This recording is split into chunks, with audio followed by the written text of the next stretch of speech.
Hello student, now this is the third part of your fifth chapter, Footprints Without Feet. In this chapter we have seen about scientist Griffin who discovered invisible medicine, and after the swallowing the medicine he became invisible, and after the became invisible he started the work of lawlessness. Means कि ये क्या करता है कि law के according कोई भी काम नहीं करता है, ये लॉ को तोड़ने का काम करने लगता है, जबकि ये एक इनविजिबल साइंटिस्ट होता है. फिर भी अब होता क्या है, स्टोरी कैसे स्टार्ट होती है. तो स्टोरी इंग्लैंड के एक स्ट्रीट से स्टार्ट होती है जहाँ पे कुछ बच्चे होते हैं जो फुटप्रिंट का पीछा करते हैं. और ये फुटप्रिंट का पीछा एज अ क्यूरियोसिटी वो क्यों करते हैं, क्योंकि उन्हें फुटप्रिंट तो दिखाई दे रहा था बट एक इंसान जो था जिसके फुटप्रिंट बन रहे थे वो नहीं दिखाई दे रहा था. ऐसे में ग्रिफिन जो होता है वो जो साइंटिस्ट जिसने इन्वेंट किया था, अब वो क्या करता है कि लोगों से बदला लेना चाहता है क्योंकि लोगों ने उसे बहुत परेशान किया था और आफ्टर इनविजिबल कोई उसे पकड़ भी नहीं सकता था. तो वो अपने पहले लैंडलॉर्ड जो होते जो उसको बहुत परेशान करते थे उनके घर में जाता है, उनके घर में आग लगा देता है और फिर वहाँ से वो निकल जाता है इनविजिबल बन के. लेकिन इस ठंडी मौसम में, जो इंग्लैंड का मौसम था बहुत ही ठंडी थी, वहाँ पे चिल्ड हवाएं चल रही थी. ऐसे में ग्रिफिन बहुत ज़्यादा देर तक सड़कों पे नहीं रह सकता था, विदाउट क्लोथ्स नहीं रह सकता था. तो उसने डिसाइड किया कि वो किसी मॉल में जाके वहाँ पर स्टे करेगा और वहाँ पे रुकेगा. तो वो जब मॉल पहुँचता है तो मॉल का शटर बंद होना होता है, अब शॉप क्लोज़ हो रही होती है. फिर वो अंदर चला जाता है और अच्छे से वहाँ पे वो खाता पीता है और जो पाइल ऑफ ब्लैंकेट्स होती है उस पर जाके वो आराम से सो जाता है. सभी चीज़ें ठीक चल रही थी अगर ग्रिफिन समय से पहले उठ गया होता. जैसे ही एम्प्लॉयज़ आने शुरू होते हैं वो क्या देखते हैं कि इंसान जो है वो वहाँ पे एक लेटा हुआ है और अब ऐसे में वो उसको पकड़ना चाहते हैं. तो ग्रिफिन वहाँ से भागता है और पकड़ से बचने के लिए वो क्या करता है, अपने कपड़ों को रिमूव कर देता है. ऐसे में ग्रिफिन फिर से एक बार लॉलेस विदाउट क्लॉथ्स हो जाता है. अब ग्रिफिन जो था वो इतना परेशान हो गया था इस जगह से, तो वो क्या डिसाइड करता है कि वो आइपिंग चला जाए जहाँ पे वो एक इन में रहेगा और इस छोटे से शहर में कोई उसको डिस्टर्ब भी नहीं करेगा और शांति से रह भी सकता है. अब वो वहाँ जाने से पहले क्या करता है कि वो एक थिएटर सेंटर में जाता है. वहाँ पे वो फॉल्स नोजेस, फॉरहेड के लिए बैंडेज, फिर आईब्रोज़, ये सब वो अरेंज करता है. और जो वहाँ पे शॉप ऑनर होता है उसके पैसे भी वो छीन के आइपिंग के लिए निकल जाता है. जब वो आइपिंग में पहुँचता है तो वहाँ पे एक इन में रुकता है जिसकी ऑनर की जो वाइफ थी मिसेस हॉल थी, वो उन्हें एडवांस किराया भी देता है. तो मिसेस हॉल जो थी बहुत खुश होती हैं. अब वो चाहती हैं कि वो ग्रिफिन से थोड़ा फैमिलियर हो जाए, लेकिन ग्रिफिन जो है वो उनसे फैमिलियर होना नहीं चाहता था. वो उन्हें बताता है कि कैसे वो यहाँ क्यों आया है और वो एकदम शांत और एकांत में रहना पसंद करता है. एज़ यूजुअल मिसेस हॉल चूँकि उनको पैसे से मतलब था और उन्हें एडवांस पैसा मिला हुआ था, तो वो ग्रिफिन को डिस्टर्ब करना बंद कर देती हैं. धीरे धीरे क्या होता है कि अब ग्रिफिन के जो पैसे थे, जो लूटे हुए पैसे थे, वो खर्च होना शुरू होते हैं और उसके पास पैसे अब कम बचे थे. अब फिर से उसे रेंट देने का समय आ जाता है. तो अब वो मिसेस हॉल से कहता है कि मैं आपको मेरा चेक आने वाला है और कुछ ही दिनों में आपको पेमेंट कर दूंगा. तभी उस आइपिंग में एक एक्सीडेंट होता है और एक जो क्लर्जी मैन जो चर्च में फादर होते हैं उनके घर में चोरी हो जाती है. ये क्लर्जी मैन और उनकी वाइफ जो थी वो सोए होते हैं और अचानक से नीचे उनके रूम में कुछ आवाज़ें आती हैं. लेकिन वो जब वहाँ जाके देखते हैं तो वो ये सुनते हैं कि पैसे तो निकाले जा रहे हैं, लेकिन कौन निकाल रहा है ये दिखाई नहीं देता है. ये न्यूज़ चारों तरफ स्प्रेड होता है, मिसेस हॉल को भी पता चलता है.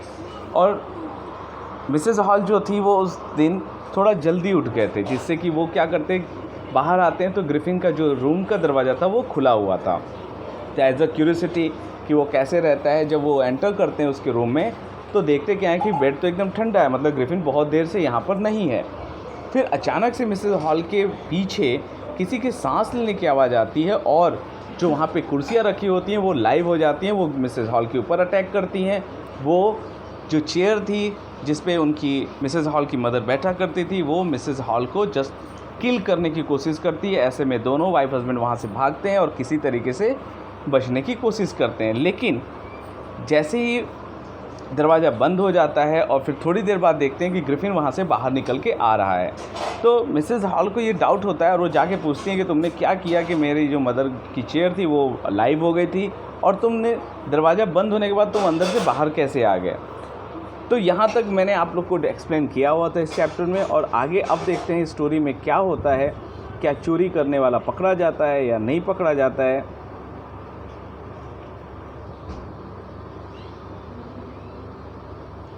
Now the let's start. The scientist was always quick tempered. जो साइंटिस्ट था वो क्विक टेम्पर्ड, जल्दी गुस्सा होने वाला था। Now he became furious. अब वो थोड़ा सा डर भी रहा था। यू डोंट अंडरस्टैंड हु और व्हाट आई एम। अब वो मिसेस हॉल को चिल्लाते हुए बोलता है, क्या तुम्हें पता नहीं है मैं कौन हूँ और क्या हूँ। Very well I shall show you. बहुत जल्द मैं तुम्हें दिखा दूंगा। सडनली ही threw off bandage, whiskers, spectacles and even nose also. तभी अचानक से वो अपने जितने भी ऑब्जेक्ट्स से जो वो फेस को ढकने के लिए या फेस को दिखाने के लिए पहनता था, जैसे बैंडेज, विस्कर्स, स्पेक्टिकल्स, नोज़, वो सबको उसने हटा दिया। It took him only a minute to do this. ऐसा करने में उसे 1 मिनट से भी कम समय लगा। The horrified people in the bar found themselves staring at the headless man. और उस बार में, उस जगह पे जो लोग थे वो लोग ये देख के डर गए कि उनके बीच में एक ऐसा आदमी खड़ा है जिसके की सर ही नहीं है। Mister Jeffers the constable now arrived. अब जो चोरी हुई थी तो पुलिस को सूचना भी हो गई थी, तो ऐसे में जो कांस्टेबल था जेफर्स वो वहाँ पे आ जाता है and was quite surprised to find that he had to arrest a man without a head. और वो ये देख के बहुत सरप्राइज होता है कि उसे एक ऐसे आदमी को अरेस्ट करना है जिसका तो सर ही नहीं है। But Jeffers was not easily prevented from doing this duty. लेकिन जेफर जो था वो अपनी ड्यूटी को इतने ईजिली तरीके से नहीं कर सकता था। If a magistrates warrant ordered a person arrest, अगर मजिस्ट्रेट ने कोई ऑर्डर दिया हो कि इस कैसे किसी पर्सन को अरेस्ट करना है, then that person had to be arrested. तब उस पर्सन को अरेस्ट किया जा सकता है, विथ और विदाउट हिज हेड, चाहे वो उसका हेड हो या उसका हेड न हो। There followed a remarkable scene as the policeman tried to get hold of a man who was becoming more and more invisible as he threw off one garment after another. अब ये जो scene थी या ये जो scene था policeman के लिए भी बहुत मुश्किल था, क्योंकि उसे एक ऐसे आदमी को पकड़ना था जो धीरे धीरे इनविजिबल होता जा रहा था। और वो क्या कर रहा था, ग्रिफिन क्या कर रहा था, वो अपने एक एक करके कपड़े उतारता जा रहा था और इनविजिबल होता जा रहा था। Finally a shirt flu into the air. तभी अंत में वो क्या करता है, अपने शर्ट को हवा में उड़ाता है। And the constable found himself struggling with someone he could not see at. और तब वो कांस्टेबल देखता क्या है कि वो एक ऐसे आदमी से या एक ऐसे आदमी को पकड़ने की कोशिश कर रहा है जिसको वो देख ही नहीं सकता। Some people try to help him. कुछ लोग उसकी मदद भी करने की कोशिश करते हैं, but found themselves hit by blows that seem to come from nowhere. तभी वो लोग क्या फील करते हैं कि उनको कहीं ना कहीं से आके कोई मुक्के लग रहे हैं, लेकिन वो कहाँ से आ रहे हैं कोई नहीं जानता। In the end Jeffers was knocked unconscious as he made a last attempt to hold on the unseen scientist. और जैसे ही जेफर जो था वो उस अनसीन साइंटिस्ट को पकड़ने की कोशिश करता है, तभी उसे एक बहुत ज़ोरदार नॉक्ड मीन्स उसको गुस्सा लगता है, जिससे कि वो अनकॉन्शियस हो जाता है। There were nervous excited cries of hold him. अब वो नर्वस होते हुए चिल्लाता है पकड़ो उसे। But this was easier said than done. लेकिन ये कहना आसान था लेकिन करना बहुत मुश्किल था। Griffin had second himself free. Griffin जो था उसने हाथ झटक के अपने आप को फ्री कर लिया। And no one knew where to lay hands on him. और कोई भी नहीं जानता था कि उसके हाथ अब कहाँ थे जिससे कि ग्रिफिन को पकड़ सके। So the Wells has written the very furious, a very interesting story. You have to read it and try to understand. Now see the videos. I hope you understand. Thank you.